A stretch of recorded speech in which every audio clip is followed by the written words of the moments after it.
Bonjour, si tu veux que ton jardin devienne un refuge pour la faune et la flore, il n'y a pas de secret. Plus il y en a de différents, plus la biodiversité est riche. Et c'est ce que nous allons voir dans cette nouvelle vidéo.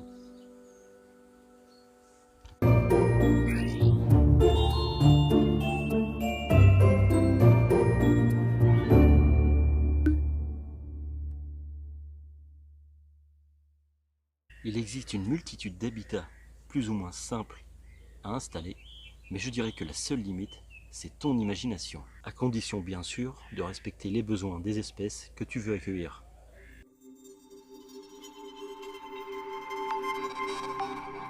Le bois mort a un intérêt incontestable pour la biodiversité. Selon la taille de ton tas de bois, tu pourras accueillir divers animaux, mais aussi des mousses, des lichens et des champignons. Alors je te conseille d'installer 2 tas, un au soleil, un à l'ombre, pour mettre tout le monde d'accord. Préfère un endroit tranquille, laisse le bois en place plusieurs années, et en revanche le bois en décomposition, il faut l'abandonner définitivement. Vital pour beaucoup d'animaux. Tu peux aussi réaliser une haie sèche qui a aussi de nombreux avantages. Cette zone va pouvoir servir de lieu de ponte aux lézards et de site de nidification aux guêpes fouisseuses et aux abeilles solitaires, comme la colette, l'andrenne ou encore la mophile. Pour ce faire, il faut donc trouver une zone ensoleillée, de préférence pas loin des fleurs, parce qu'on sait qu'en général les abeilles ne s'éloignent pas à plus de 500 mètres de leur lieu de nidification. Quand tu as trouvé un endroit idéal, creuse un trou de 30 cm, sur 1 mètre carré ça suffit largement, remplis-le de sable et empêche la végétation d'y pousser. Et sinon, des chemins de terre tassés, piétinés peuvent aussi faire l'affaire. On appelle ça aussi des chemins de terre battus.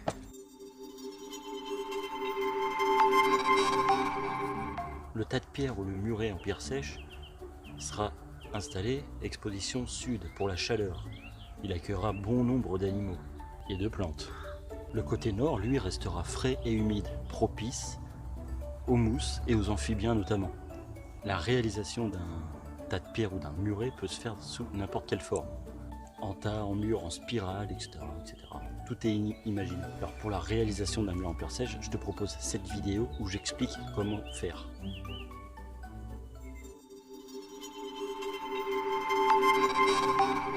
La mare, c'est un écosystème remarquablement riche à lui tout seul, mais menacé aussi. Un simple point d'eau augmente l'intérêt de tous les autres aménagements possibles pour la vie sauvage. C'est presque indispensable. C'est un lieu de reproduction pour les libellules et les amphibiens notamment, mais aussi pour beaucoup de plantes. Et c'est aussi un lieu où les animaux peuvent boire et se nourrir à volonté. Alors comment s'y prendre pour faire une mare? Il faut choisir de préférence un terrain plat et ensoleillé. Délimitez-y la taille de la mare. Ensuite, creusez la mare en escalier. Vous penserez que le point le plus profond de la mare est d'au moins 80 cm, pour pas qu'elle ne s'achève complètement l'été et pour pas qu'elle gèle entièrement l'hiver. Veillez à ce qu'il y ait au moins une pente douce pour les animaux sauvages.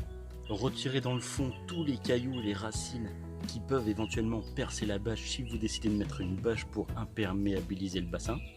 Ensuite, installez une couche de sable dans le fond. Vous pouvez y mettre aussi des cartons sans agrafe évidemment. Et enfin du géotextile. Et pour finir, la bâche. Ensuite, installez le sable et le gravier au fond de la mare. Ensuite, vous pouvez remplir la mare. Soit vous attendez qu'il pleuve, soit vous avez des cuves à eau, mais préférez l'eau de pluie. Ensuite, il vous reste à installer quelques plantes aquatiques, de berge et de fond.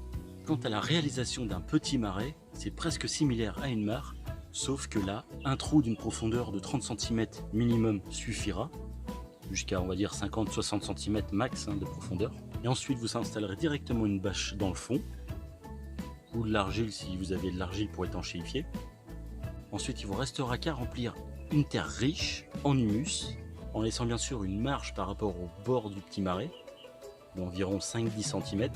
Puis vous pourrez cacher les bords avec les mottes d'herbe que vous aurez enlevées au préalable, ou avec des pierres. Alors il est possible d'installer directement des plantes de fossé humides pour accélérer un peu l'installation du petit marais, mais avec parcimonie, parce que vous vous apercevrez que dans un petit marais, la végétation se développe très vite. Pour le petit marais, il faut savoir que il doit être approvisionné en eau régulièrement. Donc choisissez un endroit où l'eau est facile d'accès. par exemple pas loin d'une gouttière ou d'une réserve d'eau, etc. Alors la haie, c'est un véritable paradis pour la vie sauvage. En effet, elle remplit plein de fonctions. Elle est anti-pollution, elle réduit les inondations, elle affaiblit le vent, elle apporte de la fraîcheur en été, elle sert de corridor écologique, de trame verte, elle sert de gîte et couvert à bon nombre d'animaux, elle fait également brise-vue, et en plus, si vous mettez les bonnes essences, elle peut même être comestible. Que bénef! Alors il existe différents types de haies. Chez moi, c'est plutôt la haie libre, c'est-à-dire qu'elle n'est jamais taillée au carré. Elle pousse un peu comme elle veut, mais de façon contrôlée, pour pas que ça envahisse les voisins non plus. Et la logique est toujours la même, plus vous avez d'essences différentes, plus riche sera la biodive.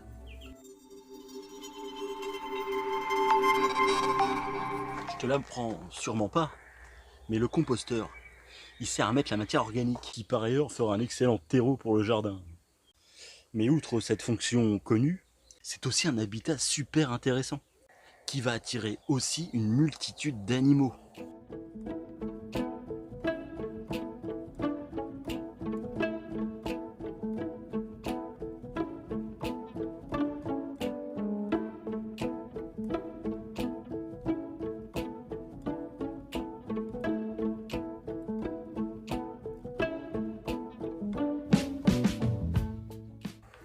Et d'ailleurs, je le conseille souvent, mais il faut éviter de remuer trop le compost le printemps et l'été, parce qu'il peut y avoir des nids cachés en dessous, comme celui de la musaraigne par exemple.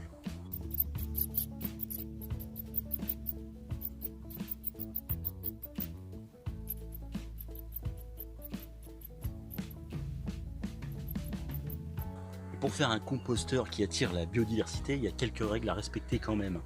Il ne faut pas mettre un fond pour favoriser l'échange entre la vie du sol et les matières organiques que vous mettez dedans. Il faut s'assurer qu'il soit toujours humide. Un compost sec stoppe tout le processus de décomposition, etc. Ça stoppe. Il faut le placer de préférence dans un endroit ombragé et le placer au soleil si vous voulez attirer les larves de cétoine. Il faut savoir que pour faire un composteur, vous n'avez pas besoin obligatoirement de faire un carré en bois ou en plastique ou je sais pas quoi. Un simple tas posé au sol suffit largement. Bon, il y a encore une bonne centaine d'habitats qui existent que je pourrais vous présenter, mais la vidéo durerait 10 heures. Je vous en ai présenté quelques-uns qui me semblent essentiels pour la vie sauvage. Tous les habitats présentés dans la vidéo sont bien sûr à adapter selon la taille de votre jardin et des objectifs fixés. Alors vous retrouverez toutes les fiches pratiques concernant ces habitats en description et dans la communauté Facebook de l'Instant Biodive. Ils seront en format PDF et entièrement gratuits. J'espère en tout cas que ces contenus vous aideront à créer un havre de paix pour la vie sauvage. Si vous avez des questions, n'hésitez surtout pas. Je vous encourage à commenter ma vidéo, à y mettre un pouce bleu et à la partager. Ah, puis si t'es pas abonné, je te propose de le faire aussi. Et surtout, n'oublie pas d'activer la clochette pour recevoir les notifications. Ce serait dommage de passer à côté des prochaines vidéos. Et en attendant la prochaine vidéo de l'Instant Biodive, je te propose de regarder les autres vidéos. Et je te dis à bientôt sur l'Instant Biodive. Ciao.